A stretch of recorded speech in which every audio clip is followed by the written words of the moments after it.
Oui,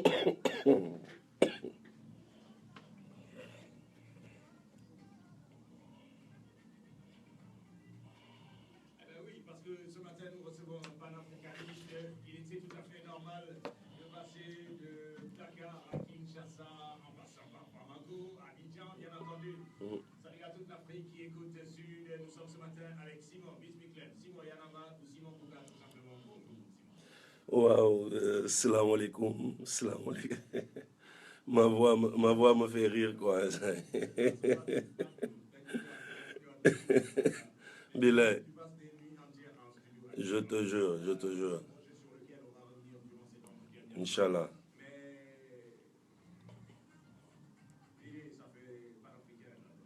Non, machallah, album B en général, on va dire même l'album en général, le grand Youssou a frappé fort. Mais en tout cas, New York, déjà, auditeurs, il dit salam alaikum ñëpp, di nuyu ñëpp, tous les auditeurs de la Sud FM, ñu ngi leen di nuyu, di leen ziar, di la ziar yow, et di la remercier ci invitation. Yeah. Bilay.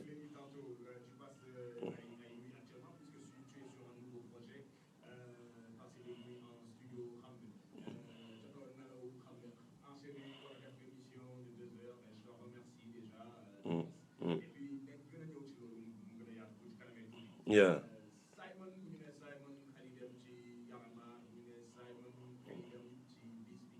Leader à l'époque de ce groupe Bisbiklen.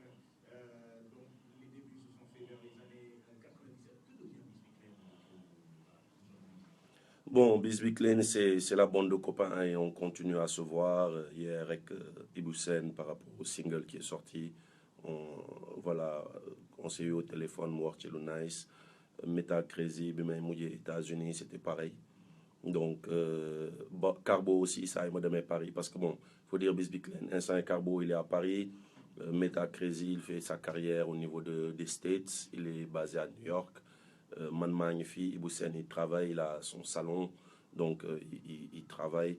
Et Man Manek dit qu'on continue. Mais bon, la bande de copains continue.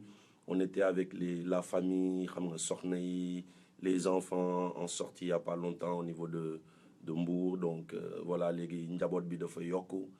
Gars, ku ci nek am nga ben ñaari dom, tu vois, jëm on va bientôt atteindre la quarantaine. Donc, lolu moy continuer. Mais on envisage vraiment bu jot amé ñu togat ñun ñëpp et qu'on essaie au moins de servir ben album au moins au public sénégalais quoi.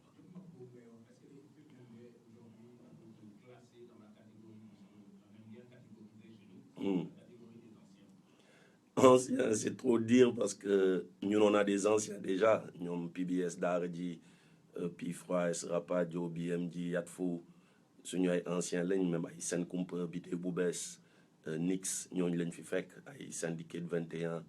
Nous, c'est nos anciens. Nous, peut-être, on va dire middle school, mais bon, en même temps, on a 20 ans de carrière aussi. Tu vois, 20 ans dans le rap.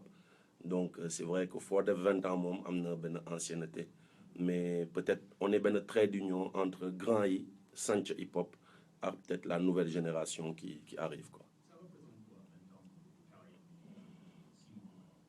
Waouh, ça représente beaucoup de passion, ça représente beaucoup de sacrifices, wow, surtout des sacrifices, parce que milieu Biyomboul, il y a tamit beaucoup d'expérience et beaucoup de joie tamit mbekté, parce que taille en 20 ans, à part le continent asiatique, on a fait tous les pays. Donc, le taille peut-être musique, boudlon musique, do wër aduna nonou. Taille, on a, grâce à cette musique, amené un engagement qui nous a permis de rencontrer les plus grandes personnes de ce monde-là même, au-delà du pays. On a fait la Maison Blanche, on a visité l'Élysée, on est allé à notre palais présidentiel de la République. On a...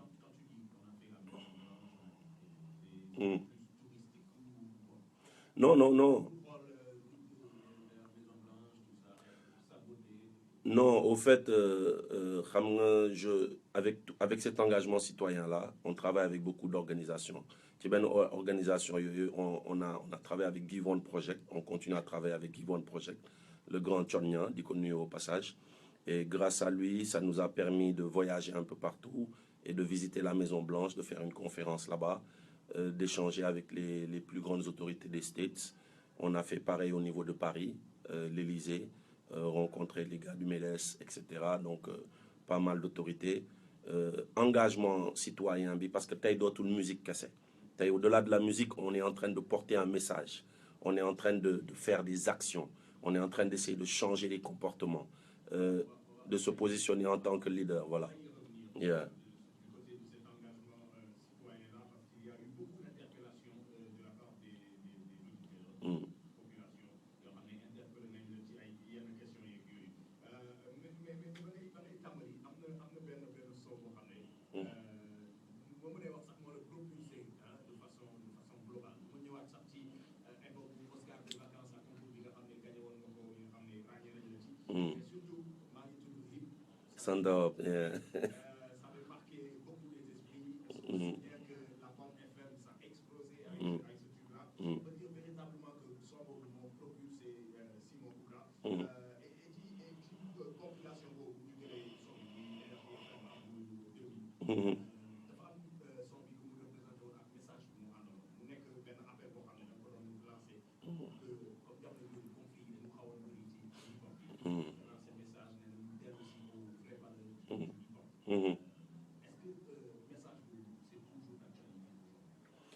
C'est toujours d'actualité parce que bon c'était démb rek am na ku ma koy wax di comparer son bu bees bi ma def nii ak son boobu neen da koy fàttali jamono yi maa ngi tudd Hip Sant Up et que bàyyiwuma trajectoire boobu noonu xam nga au-delà de maa ngi tudd Hip Sant Up il s'est passé énormément de choses dans le hip hop am na lu bëri loo xam ne jot na xew ci hip hop bi et ci diggante bi tamit am na lu bëri luñ ci doon dox boobu noonu du lenn lu dul lu ñu commencé depuis maa ngi tudd Hip Sant Up en 98 99 on a été, on va dire, j'ai été les premiers, avec Bourba Djolof dem si yàlla si ak Omzo OM Zigzag O dajale yenn grand yi dajale yenn tête figure yi du hip hop pour ñu jéem a teg benn association jéem a am benn direction pour ñu jéem a teg benn business lii nii c'était en 98 99 donc jamono yooyu je me rappelle ñoom Nongo Manu BMG PBS représenté par Baye Soleil période boobu ay Daara ay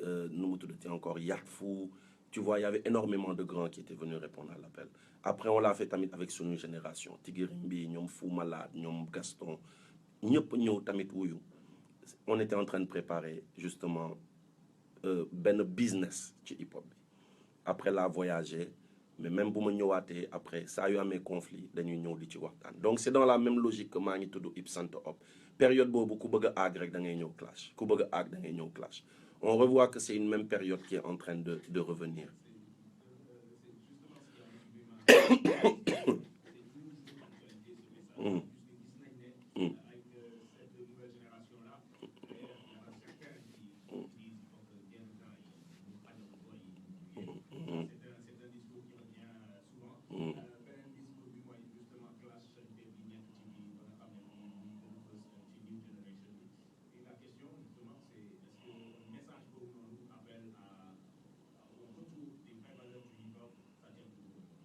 Ça tient toujours parce que tey c'est vrai hein, cette nouvelle génération machallah quoi parce que elles ont du talent il faut que ñu reconnaître ko te c'est leur période fii ku nekk am nga say période am na ay temps gis nañ grand yi li ñu fi doon def ku ñu fekk concert bu ñu joué ba pare wàcc public bi day dem yoonam ñun suñu génération ñëw nañ tamit bàyyi suñu waar ci loolu on occupait la scène toutes les écoles tous les grands concerts etc tey waaw non du loolu sax c'est-à-dire mooy il faut xam nga changement bu amul ci mouvement rek du mouvement donc ñun bu ñu ñëwee on a forcé les choses imposé wu kenn tàllalu ñu loxo kenn newuñu kaay place baa ngi place bi da nga ko foqati tey cette nouvelle génération tamit dañu nekk di foqati seen place et di affirmer wu mais il y a juste benn piège les animateurs veulent les amener ci vulgariser juste le clash alors que ku ci nekk am nga benn sound boo xam ne mais mën na bouleverser Sénégal mën na wane ne yow sa talent du ci clash kese nga ko mën a am ku ci nekk am nga benn particularité boo xam ne bu ñu ko fësaloon mooy gën a bénéfique pour le hip-hop en général mais pas que pour toi mais nit yi dañu nekk di vulgariser li nga xam ne day bénéficier wu que pour ñoom et di gàllankoor hip-hop bi et ñun on aimerait bien que ñu wone que ne ils ont un talent ils ont une plume ils ont de l'intelligence si ay figure de style ay punchline façon de rimer originalité maîtrise de la scène ñuy fësal loolu pour le bénéfice du hip-hop le piège il est juste là malheureusement pas beaucoup parce que tey ce que les animateurs vulgarisent ce que le public vulgarise mooy dégg nga lu saa waay wax diw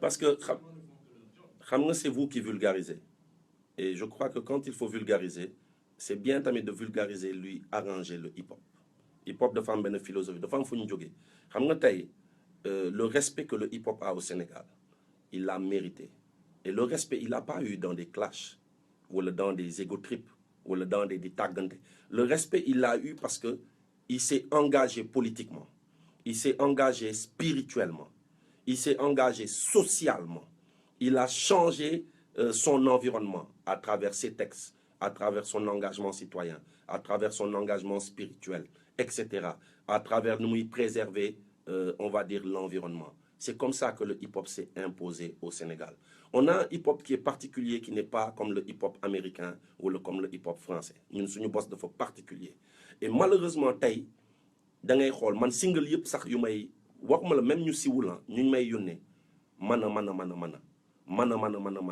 clash ego trip da ngay toog yenn saa yi t'as envie d'entendre autre chose et tey si beaucoup d'animateurs suivent en ne vulgarisant que ça dañuy dox ci mbedd mi les gens nous interpellent ba ci biir avion yi mais yéen nan ngeen di seetaanee li xew ni ci seen hip-hop mais ce n'était pas ça mais nous on aimait vos textes yi ngeen doon def lii on aimait ça mais est-ce que doo leen waxtaanaat ak nouvelle génération bi et pourtant yàlla xam na ne cette nouvelle génération am na genre texte yooyu bind nañ ko def nañ ko ci ay album def nañ ko ci ay CD mais ça ne passe pas en radio limite les gens croient que ne booy clash rek la ñuy def et c'est vrai que moo gën a fës et c'est vrai que bëri na surtout soo xoolee tout ce qu'il y a derrière mais il est temps tamit que ñuy vulgariser loo xam ne ça arrange l'ensemble du hip-hop tey ça va nous permettre d'être ci ay instances yoo xam ne on sera à l'aise sound bi c'est juste pour ça la continuité de maa ngi tudd Hip-Center Up mooy régulateur bi juste pour rappeler bañ na ba maa ngi daan ñoo daan ferloo rongo ñu étudiant marchand ambulant yee la ci jàngoro ju lay musal ci nga am bilan ñoo daan naan ana dund gu déggan gu ñu yàgg teggil askan wi sans commentaire yi lay teg yoon di la xam nga di expliquer gars yi ana lii donte benn bés aji nañ rab teg xam nga jommal rabu ndakaaru daaji lu haay teg ana kàddu wurus yi parce que da nga doon gis les 72 heures hip hop le monde bi doon affluer sans sponsor ay nit di teg ay manifestations sans sponsor tey koo gis sa kóol ci transport en commun ci bus yi yaa ngi déglu ay sound yoo xam ne dalay delloo religieux spirituellement dalay delloo politiquement dalay del etc donc c'était juste dans le but de rappeler loolu et de wax nit yi ne y a pas que ça.